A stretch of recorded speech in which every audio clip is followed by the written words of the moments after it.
आज हम बात करेंगे नैऋत्य कोण में बने शौचालय की यानी टॉयलेट की। बहुत सारे लोगों के प्रश्न आए हुए हैं कि हमारे नैऋत्य कोण में टॉयलेट बना हुआ है, हम उसको वहां से हटा नहीं सकते, तो क्या उपाय करें। तो चलिए हम जानते हैं नैऋत्य कोण में बने हुए टॉयलेट के थोड़े से दुष्प्रभाव और इनके कुछ उपाय जो बिना तोड़फोड़ के हैं।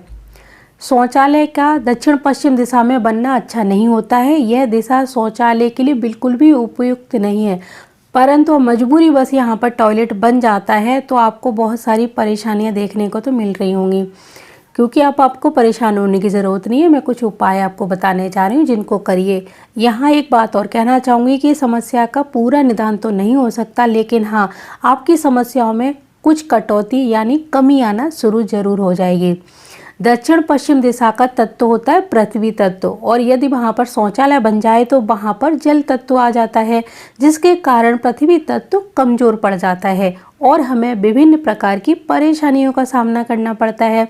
इन समस्याओं से बचने के लिए हमें दक्षिण पश्चिम स्थित यानी जो शौचालय है वहाँ के पृथ्वी तत्व को मजबूत करना चाहिए, यानी पृथ्वी तत्व को बढ़ाना चाहिए। तो इसको कैसे बढ़ाएंगे?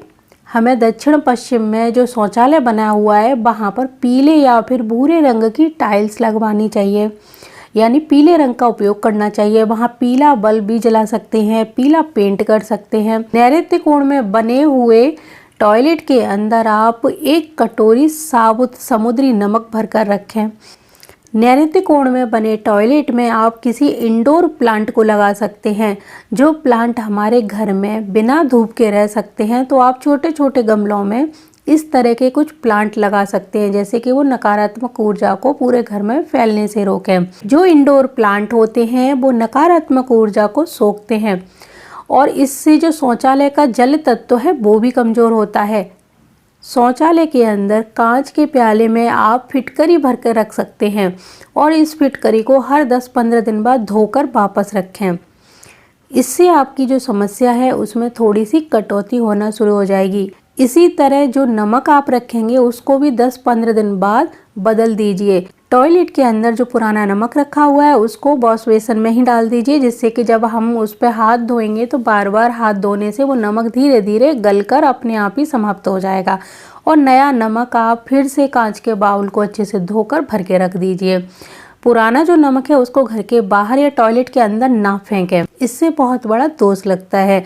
तो पुराना जो नमक होता है उसको बाथरूम में बने हुए वॉश बेसिन में ही रख दीजिए, वो धीरे धीरे अपने आप ही गलकर समाप्त होना शुरू हो जाएगा।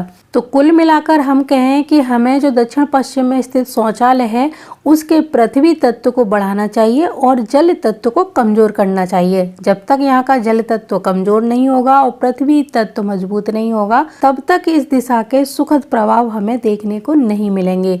क्योंकि नैऋत्य कोण में बना टॉयलेट हमारे पारिवारिक रिश्ते भी खराब करता है और ये तभी होता है जब हमारा पृथ्वी तत्व कमजोर हो जाए।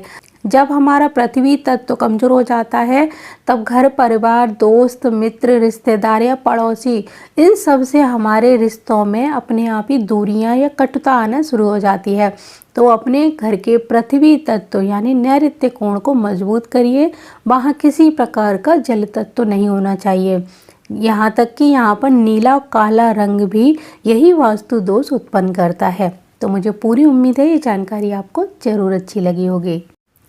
घर बनाते समय अगर आप चाहते हैं कि आपका घर बहुत ही कम खर्चे में और समय पर पूरा हो, तो आपको जो घर बनाने का सामान है जैसे कि ईंट, सरिया, सीमेंट, बजरी, ये सभी चीज़ों को ब्रह्म स्थान और ईशान कोण में भूल कर भी ना रखें। अगर आपने रखा हुआ है तो इसको तुरंत हटा लीजिए। इसको दक्षिण या पश्चिमी एरिया में रखेंगे तो आपका काम जल्दी बनेगा और कम खर्च में पूरा होगा।